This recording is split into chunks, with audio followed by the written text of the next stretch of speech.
I got me a Mattel DC Multiverse TV series Supergirl. Let's crack it open.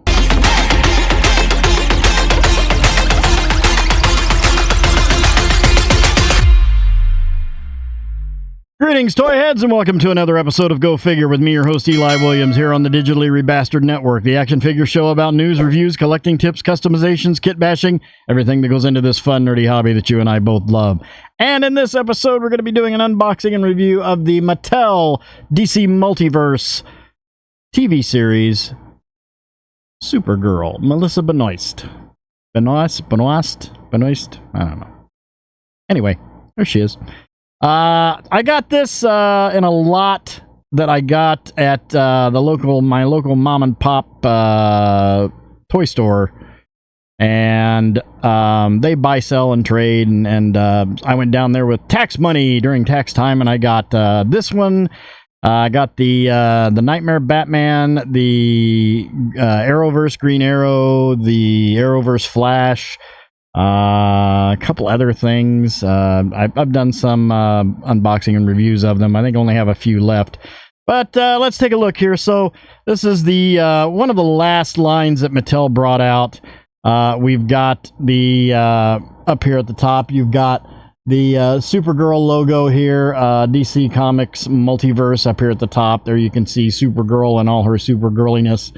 Also comes with the new 52 Doomsday Build-A-Figure, which I already have. I actually got half the pieces of that at that mom and pop toy store. It comes with one of the legs, so I don't know. It's pretty reasonable to put together, so I might put together a second one and sell it. I don't know. We'll see. And then down here where it says the new 52 Doomsday, and there we've got a picture of Melissa right there. On the side, we have another picture of Melissa, Supergirl TV series. I was into this series until about season 2, and then it got really political and shit, and I didn't want to deal with it anymore. But here's a little blurb about her, Kara Zor-El, Kara Danvers. On this side, we've got DC Multiverse and the Supergirl logo here. And on the back, we've got the entire wave with the armored Dark Knight Returns Batman, Carrie Kelly Robin, the prison Lex Luthor. It's really kind of a weird hodgepodge of a line there. You got two Dark Knight Returns, a Dawn of Justice, Lex Luthor, the CW Supergirl, the mutant leader from Dark Knight Returns, and then the Superman Doomed. Really strange. But there you've got all the pieces that complete the Doomsday, which I have. He's right over there on a shelf. And then, ages 0 to 3, you know what that means. If your child is not born yet, they shouldn't play with these toys. That's right, you're welcome. And some jibbery-jabbery legal jargon there. And on the bottom, MattyCollector.com, Mattel, and barcode. And we are ready to open this up. And I think we have to go in from the bottom. Let's get Trusty out. Pew! And yeah, we gotta slice this open here. And that open there. And I think we can get that open from here. Oh, that one's being a bit of a pain. Oh, that's gonna tear. Okay, well, that's just gonna tear, I guess. There we go. Okay. I may have had to go in from the side, but that's okay. We'll just pull this. Oh, nope, we got it. All right, let's pop that out. I already know what that looks like. And then that! And they got the little cape tuck in the back. Let's pull that out. And we'll put this back in. And we'll slide this back in. And flap tab, and away we go. All right. Let's get her on the pedestal. All right, here we've got her on the pedestal. Let's take a look at the only accessory, which isn't an accessory. It's part of the, it's the left leg for the Build-A-Figure or Collect and Connect Doomsday, and which I do have. As I said, I already have him assembled. He was like the first Collect and Connect Build-A-Figure, if you will, that I put together out of the Mattel lines. But yeah, there's his left leg. It's actually pretty cool looking figure, and you can pick one up complete for about $30-40, maybe 50 at the most. I mean, you can piece part him together.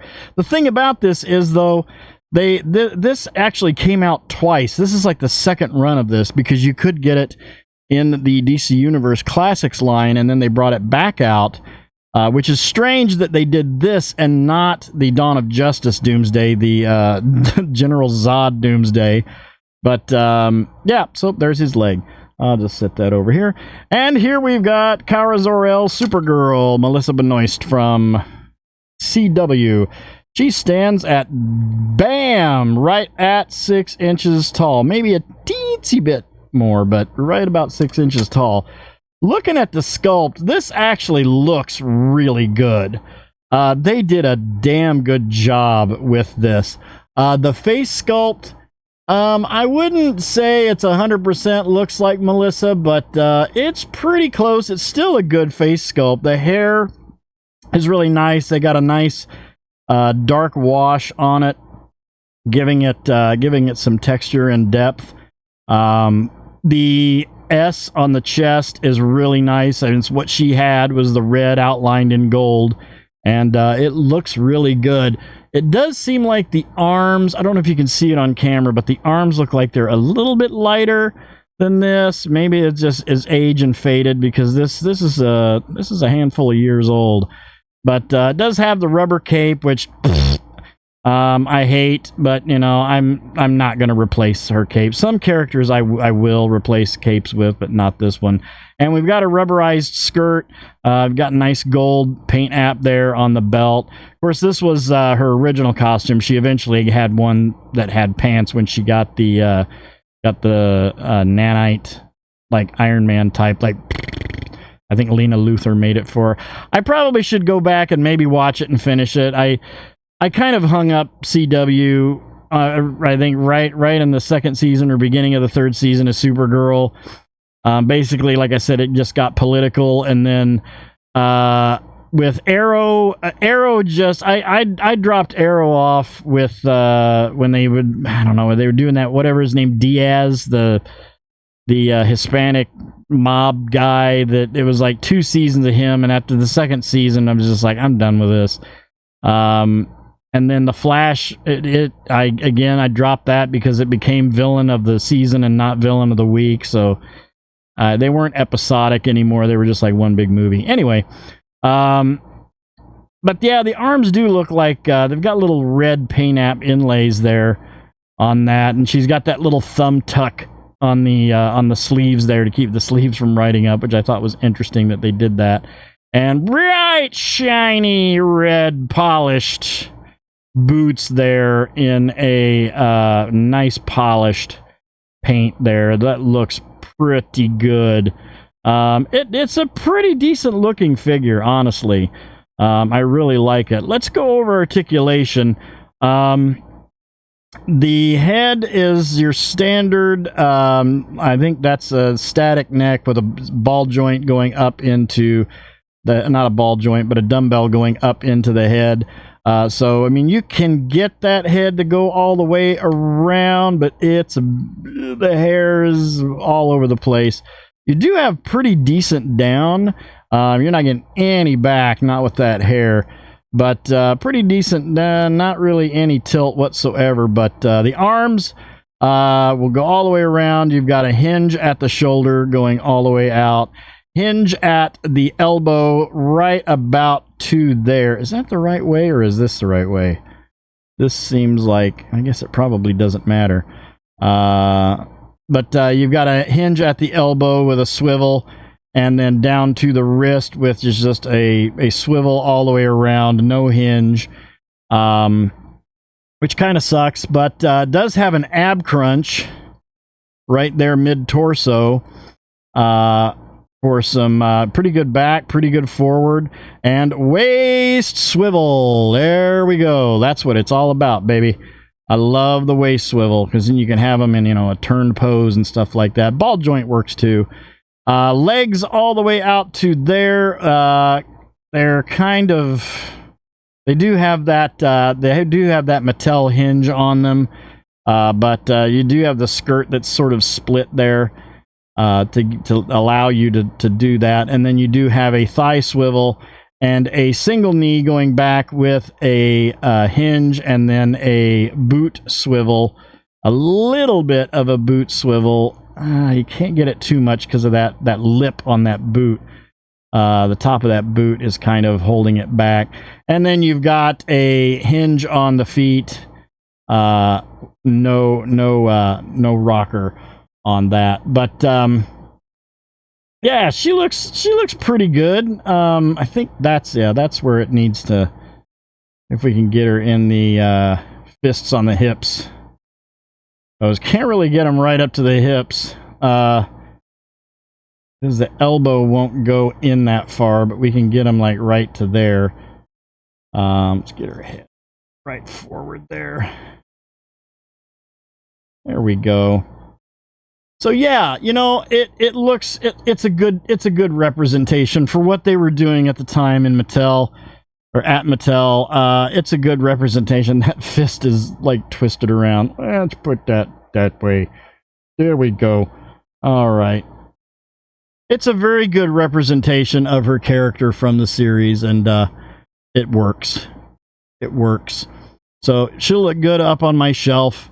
Because I already have the Grant Gustin, Flash, and Stephen Amell, Green Arrow, and then I have the Matt Ryan Constantine, and then I also have coming soon. I'm going to be doing an unboxing review of the Brendan Routh, Ray Palmer, the Atom. So I'm excited about that. We'll have that soon. Maybe not next time, but definitely coming up soon. And I'll have him up there as well. And I also have a Black Lightning, a CW Black Lightning. So I'll have pretty much the main characters from all the shows, except for Batwoman, because I don't think they didn't make that Batwoman, the CW Batwoman. I think they'd stopped making the line before that show came out. And Mattel lost the license to Todd freaking McFarlane. But at any rate, so let's pop her off the pedestal. We'll line her up with some other characters and see how she scales up. All right, here we've got her with the Hasbro Star Wars The Black Series comic book Princess Leia, the Hasbro G.I. Joe Classified Series Cover Girl, the Hasbro Indiana Jones Adventure Series Marion Ravenwood, and the Mattel DC Universe Classics The Huntress. All in all, I'm very pleased with her. My rating on her, 6 out of 10. 6 out of 10 for her. It would be more if she had a little bit more articulation. Again, you know, rockers on the feet, double elbow, bicep swivel, a little bit more articulation on the head. But they did have the torso hinge, waist swivel, you got thigh swivel.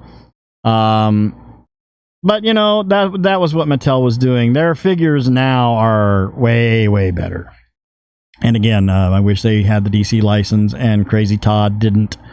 But that's what we got until, I don't know, he loses it. Well, I mean, he's lost it, but I mean, when he loses the license, he's obviously lost it. But at any rate, that will do it for this episode. Thank you guys for watching. I hope you enjoyed that. Please remember to like, comment, and subscribe. Smash that bell so you can get information on all the good things coming out of the Digitally Rebastard Network. You all have a great week and a great day. I'll see you next time, and until then, don't forget to get your figure on. Take care.